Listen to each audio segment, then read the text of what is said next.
Nobody in that room really knew me. Not really. They knew Fred Tucker, the quiet one, the single one, the one without a wife or kids or anything worth mentioning at a New Year's toast. That was fine. Because I learned something a long time ago that most people never figure out. When you're quiet, people stop paying attention to you. And when people stop paying attention to you, you can build an entire life right in front of them and they'll never see it coming. I'd spent 19 years building exactly that. But Jay pushed one time too many. Welcome to Dad's Raw Revenge. Get settled, because this one is going to take you somewhere. Drop a comment and let me know where you're watching from. Hit that like button, and make sure you're subscribed.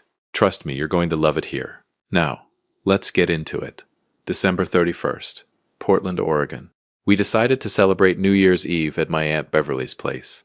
She lives in a big craftsman house over in Selwood, the kind of neighborhood where the houses have real character and the people pretend to. Beverly has had the same mismatched furniture since 1994, and dares anyone to say a word about it. Christmas lights still up because she doesn't take them down until February. A wreath on the door that had seen better decades. I love that house, always have. I pulled up around 7:30, sat in my car for a minute before going in. I always do that. Just sit, breathe, prepare, see. I love my family. I genuinely do. But walking into a room full of Tuckers on New Year's Eve requires the same mental preparation as walking into a deposition. You have to know who's going to say what, decide ahead of time how much you're going to let it land, and remind yourself that sparkling water is a perfectly acceptable New Year's Eve drink, and anyone who says otherwise can mind their business. I grabbed the bottle of wine I brought, good wine, not the kind you grab off the discount shelf at 9 p.m., and went inside. The house was already warm and loud the way Beverly's house always is. Music going. The smell of everything good coming from the kitchen. Her living room packed with the particular comfortable chaos of people who've been celebrating together long enough to stop performing for each other. Almost. I said my hellos. Hugged Auntie Beverly. She grabbed me the way she always does, both hands, like she's making sure you're still real. She smelled like her perfume and kitchen spices, and something that just smelled like her specifically, the way certain people have a smell that means safety. You look thin. She pulled back and examined my face the way aunts do. Auntie, I weigh the same I've weighed for 15 years.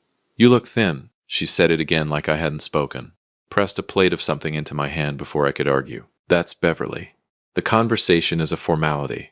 The food is the real communication. I made my way into the living room, and that's when I heard him. Jay. My brother Jay Tucker has a laugh that enters a room about 4 seconds before he does. Big, booming, calibrated, whether he knows it or not, to make sure everyone knows he's arrived. He was standing near the fireplace holding court, his wife Donna beside him in a red dress, laughing at something he'd just said. My cousin Derek across from them, nodding along with the particular enthusiasm of a man auditioning for the role of best audience. Derek has been laughing at Jay's jokes since 1987. Some men find their calling early. Jay is 6 years younger than me, 45 years old, has somehow decided that makes him the authority on how a man's life is supposed to look. Good job if you can get it. He spotted me across the room, and his face opened up into that wide, easy grin. Freddie. He only calls me Freddie in public. I've asked him not to. He does it anyway because Jay does what Jay wants and always has. He grabbed my shoulder when I got close, one of those grips that's supposed to feel like affection but lands like a point being made. Man, I wasn't sure you were coming. Figured you might be home with, I don't know. What do you do on New Year's Eve, Fred? Same thing I'm doing now. I said it flat, standing here talking to you. Derek laughed. Donna smiled politely into her drink. Jay clapped my back and moved on to the next thing, because Jay always moves on to the next thing. That's his gift. Never sits in a moment long enough to feel its weight. I sat in moments. That was mine. The evening moved the way these things do.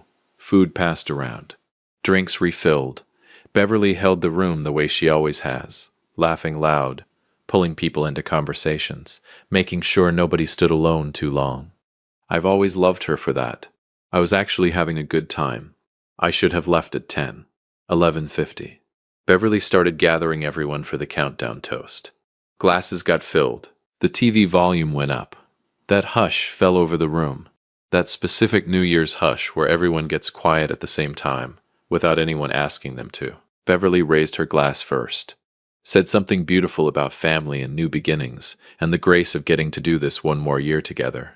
Her voice caught slightly at the end the way it does when she means something completely. Everyone was smiling. I was smiling. And then Jay cleared his throat. I just want to add something real quick. Here we go. He stepped slightly forward. Glass raised, the comfortable confidence of a man who has never once questioned whether the room wanted to hear from him. Been a good year. He nodded slowly, looking around. Donna and I closed on the new place over in Lake Oswego. Business is strong. Kids are thriving. He smiled wide. Some of us are really figuring it out. Turned and looked directly at me. Direct. Deliberate. Making sure everyone's eyes followed his. And then some of us, that easy smile spreading wider, the kind that makes people think he's joking when he is absolutely not.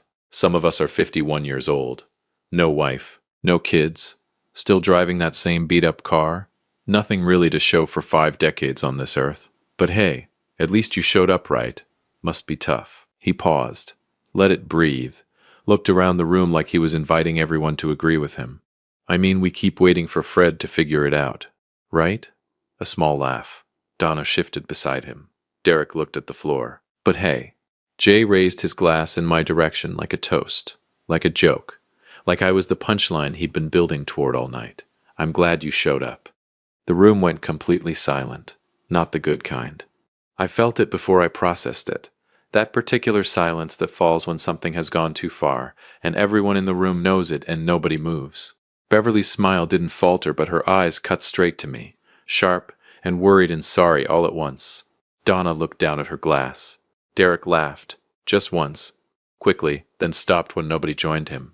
51 years old, no wife, no kids, beat-up car, nothing to show for it. Said like a verdict. Like I was a case that had already been decided, and the jury hadn't even needed to deliberate. I looked at my brother standing there with his Lake Oswego house and his strong business, and his kids are thriving, and I felt something move in my chest. Not anger. Something quieter than anger. Something that had been patient for a very long time, and had just decided tonight was the night. I set my glass down on the side table. Slowly. The way you set something down when you want your hands completely free. Don't worry about me, Jay. My voice came out even. Calm. Almost bored. I'm doing just fine. He laughed, raised his glass to the room like he'd landed the joke of the evening. That's what I love about you, Freddie. Always so, Beverly. I turned to my aunt, smiled at her, real and warm and nothing performative about it. That ham is outstanding. Best you've ever done. Beverly blinked, then smiled back, wide and relieved and grateful. Thank you, baby. The countdown started on the TV. 10, 9, 8. The room filled with noise the way it always does, glasses raised, people leaning into each other. Jay was still talking. I stopped hearing him, because something had just clicked into place inside me, clean and quiet, like a key turning in a lock that had been waiting 19 years for the right moment. He had no idea. Not about Harriet, not about the kids, not about the building with my name on it sitting 12 miles from where he was standing right now, running his mouth like a man with nothing to lose. Not about any of it, and I had spent 19 years making absolutely sure of that. They say pride is the most expensive thing a man can own. My brother Jay had been running up that bill for years.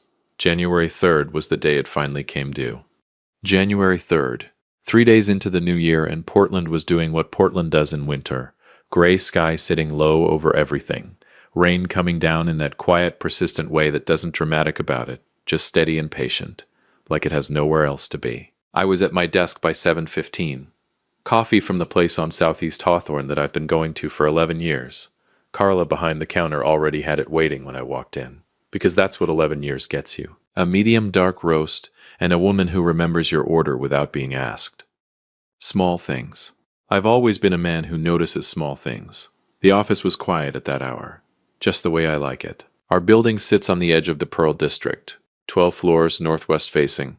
The kind of view that makes people stop talking mid-sentence when they see it for the first time. I'd watched that happen more times than I could count. Someone walks in ready to negotiate, and then they hit the windows and just stop.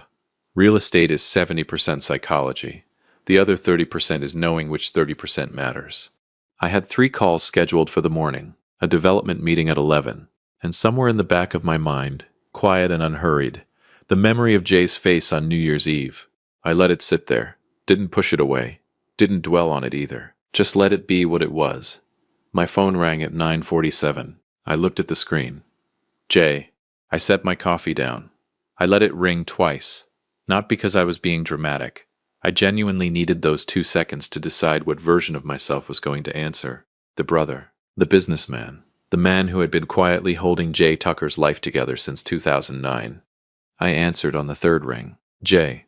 Fred. His voice was different. I noticed it immediately. Jay has a voice that's always slightly too big for a phone call. Loud. Confident. Takes up space even through a speaker. This wasn't that voice. Hey man. You got a minute? Oh, he needed more than a minute. I've got a few. I leaned back in my chair, waited. He took a breath. I could hear him moving around, pacing probably. Jay always paces when he's uncomfortable. Has since he was a kid. So look, I'm just gonna say it straight. A pause.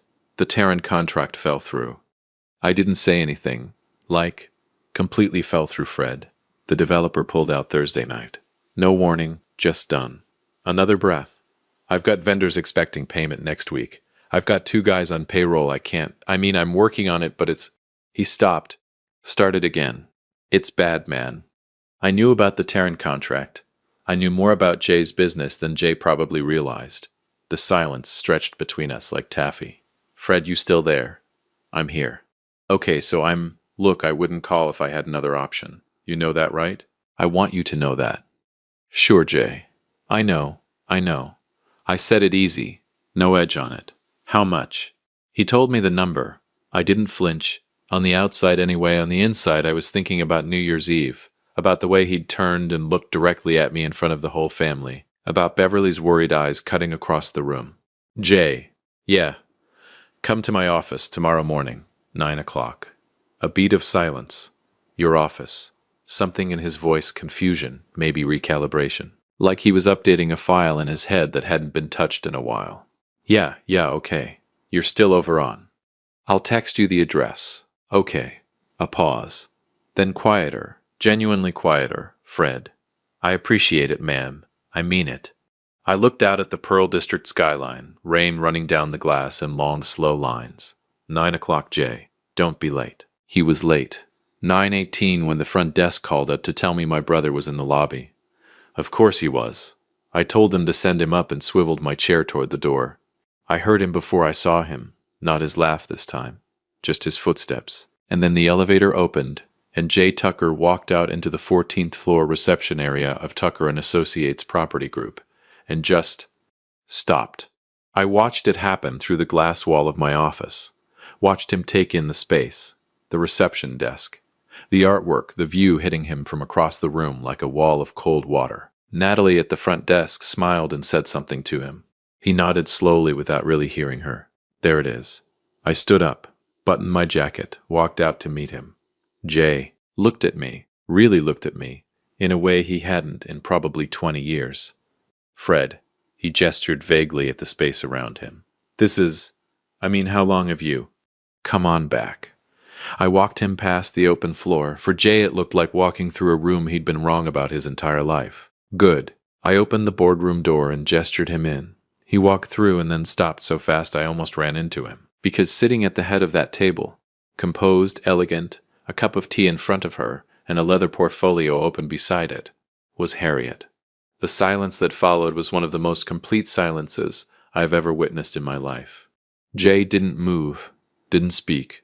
I watched the color change in his face, going through shades like a man who can't find the right channel. There she was, the woman he'd called too quiet, too simple, not the kind of woman a man like him ends up with. He'd said that, out loud, to her face. 22 years ago in the parking lot of a cheesecake factory in Beaverton.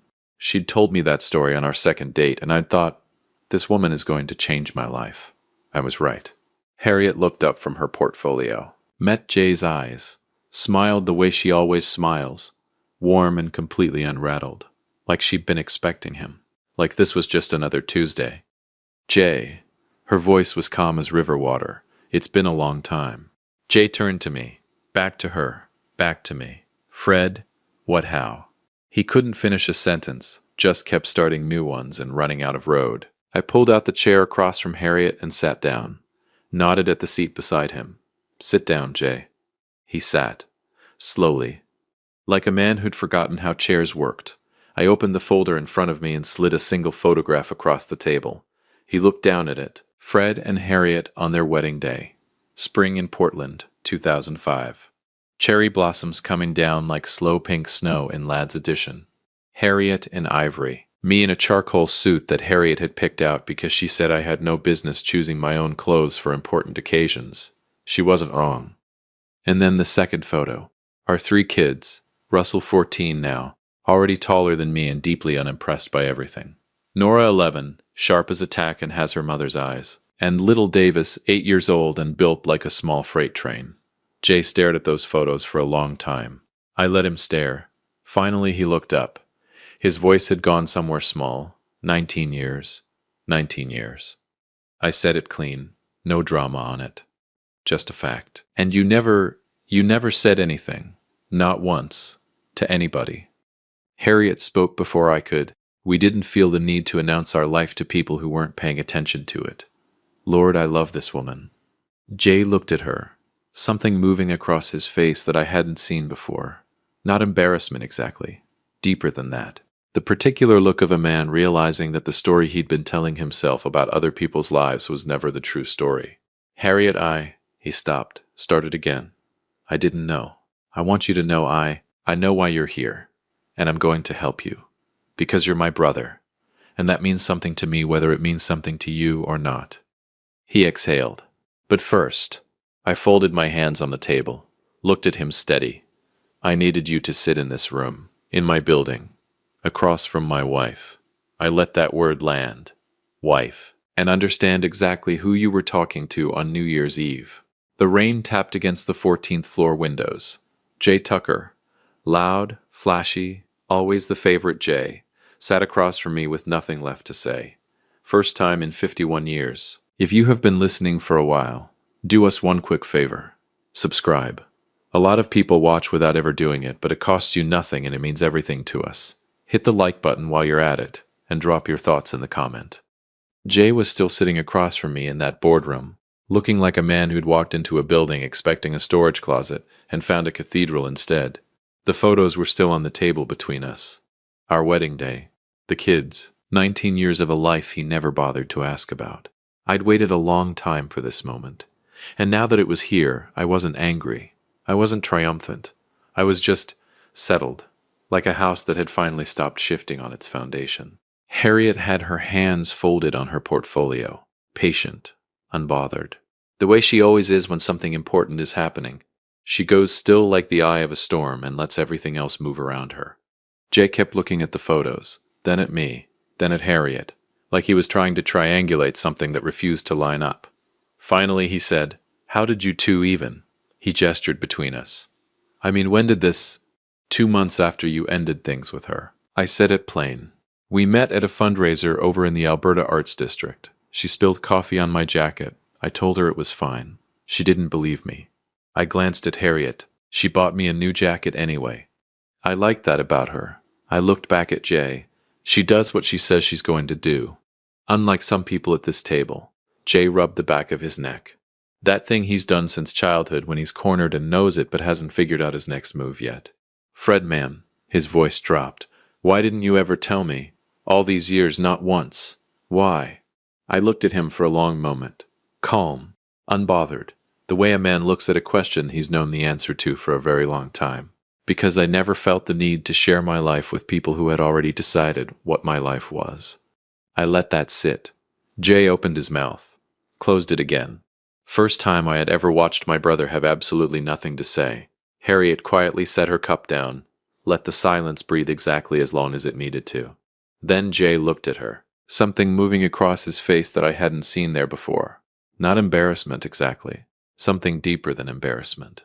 The particular expression of a man who has just realized that the story he'd been telling himself about other people's lives was never the true story. Not even close. Harriet, he stopped, tried again. Back then I said things I had no business saying, to your face, in that parking lot. He exhaled. I know sorry doesn't cover it, but Jay, her voice was gentle, not warm exactly. Gentle the way a doctor is gentle right before they tell you the truth. I stopped needing your apology a very long time ago. She paused. I have a beautiful life, a full one. She glanced at me, those eyes doing that thing they've done to my chest for 19 years. Your brother made sure of that. Jay looked at me, something raw and unguarded sitting right behind his eyes. Fred. His voice came out rough at the edges. I want to say something and I need you to actually hear me. I'm listening. I've been an idiot. He said it straight. No decoration on it. Not just New Year's. Not just tonight. I mean, my whole life with you I've been an idiot. I let that land. Let it mean exactly what it meant. Jay. I leaned forward, elbows on the table, voice still quiet. I never needed volume to make a point. I want to walk you through something, just so we're clear, just so there are no more misunderstandings between us going forward. He nodded. March 2009. I watched his face. You were 4 months behind on rent. You were about to lose the apartment. Donna was pregnant with your first kid. You remember that? His jaw tightened. Yeah. You called me at 11 at night. I wired the money by 7 the next morning. You said you'd pay me back in 60 days. I paused. You never mentioned it again. You came to me on a Sunday, showed up at my door without calling. I sat with you for 4 hours going through your books. I restructured your pitch. I kept my voice even, steady like I was reading a weather report. You were back on your feet by February. Jay's throat moved. January 2015. The loan. I let that one sit for a second. The bank didn't approve that, Jay. I guaranteed it personally. Put up assets as collateral. The banker was a client of mine. I called in a favor I'd been holding for 3 years. I looked at him directly. You threw a party when it came through. Told everyone you'd finally gotten the bank to believe in you. I'm not telling you this to hurt you, and I meant that. Every word. I'm telling you because you stood up in Beverly's living room in front of our entire family and implied that my life was small, that I had nothing, that I was somehow, I searched for the right word, less than. I sat back, and I needed you to understand what less than actually looked like, and what it didn't. Jay Tucker, who always had something to say, who never met a silence he didn't want to fill, said absolutely nothing. First time in recorded history. Harriet quietly closed her portfolio, stood up, smoothed her jacket, gave me a kiss. I have a 10 o'clock. She looked at Jay one last time, not unkindly, just, finally, like closing a book she'd already finished. It was good to see you, Jay. Take care of yourself. And she walked out. We both watched her go. Jay stared at the door for a moment after it closed. Then he turned back to me, and I saw it, the thing I hadn't expected to see. His eyes were wet. Not crying. Jay Tucker would not cry in a boardroom. But close. Closer than I'd ever seen him. Fred. His voice came out rough at the edges. I've been an idiot my whole life, haven't I? It wasn't really a question. You've had your moments. I said it dry. Couldn't help it. 19 years of Harriet rubbing off. Something flickered across his face. Almost a smile. Almost. What do I do now, man? Just, what do I do? I stood up, buttoned my jacket, walked to the window and looked out at the Pearl District below. The rain was finally starting to ease up. Portland doing what Portland does, making you sit through the gray until the light decides to come back. I'm going to connect you with Tom Greer over at Pacific Northwest Capital. He owes me one. I'll make the call this afternoon. By end of week, you'll have a bridge loan to cover your vendor payments and payroll. I turned around. I'm also going to send Kevin, my operations guy, to spend 2 days with your team. Your back end is a mess, Jay. Has been for years. Kevin will fix it. Jay blinked. You're my brother. Simple. Final. I told you I'd help you and I will. That doesn't change. He stood up slowly, looked around the room one more time. The view, the building, the quiet evidence of a life fully built. You've had all this whole time, and you just let me. He couldn't finish it. Let you what, Jay? I looked at him steadily. Talk. Sure, I let you talk. I walked toward the door and opened it. But I never let it change anything about who I was or what I was building. That's the difference between you and me. I held the door. You needed people to know. I just needed it to be real. He walked past me into the hallway. Stopped, turned around. looked at me for a long moment, with the look of a man recalculating the last 20 years in real time. For what it's worth, his voice dropped. I'm proud of you, man. I should have said that a long time ago. I let that land. Let it mean what it meant. Get home safe, Jay. Roads are slick. He nodded, walked to the elevator, pressed the button. The doors opened, and he stepped in, and for just a second, right before the doors closed, I saw him. Really saw him. Not the loud one. Not the flashy one. Not the favorite. Just my brother, looking smaller than I'd ever seen him, and more honest than he'd ever been. The doors closed. I stood in that hallway for a moment, just breathing. Then I took the stairs up one floor to my private office, the one that doesn't show up on the company directory. The one Harriet had decorated because she said my taste ran toward aggressively beige. And I sat down in my chair. My phone had a text from Harriet already. How'd it go? I smiled. Typed back, he finally knows. 3 dots. Then, did it feel good? I looked out the window. The rain had stopped completely. Just like that. Portland sky cracking open. Pale winter light coming through in long, quiet strips over the rooftops. Russell had a basketball game tonight. Nora had been working on a science project about river ecosystems. The Willamette specifically, because that's my daughter. Making everything local and personal. Davis had requested tacos for dinner with the focused intensity that only an 8-year-old can bring to a food decision. I typed back. It felt like enough. See you at 6. Tell Davis yes to the tacos. I set my phone face down on the desk. Outside the window, Portland was waking back up. Streets shining, light returning. The city moving forward the way cities do, unbothered and unhurried. Some people spend their whole lives making noise just to feel significant. I spent mine quietly building something important. If you enjoyed this story, join our community by hitting that like button and subscribing for more real, raw, and family stories. I will see you on the next one.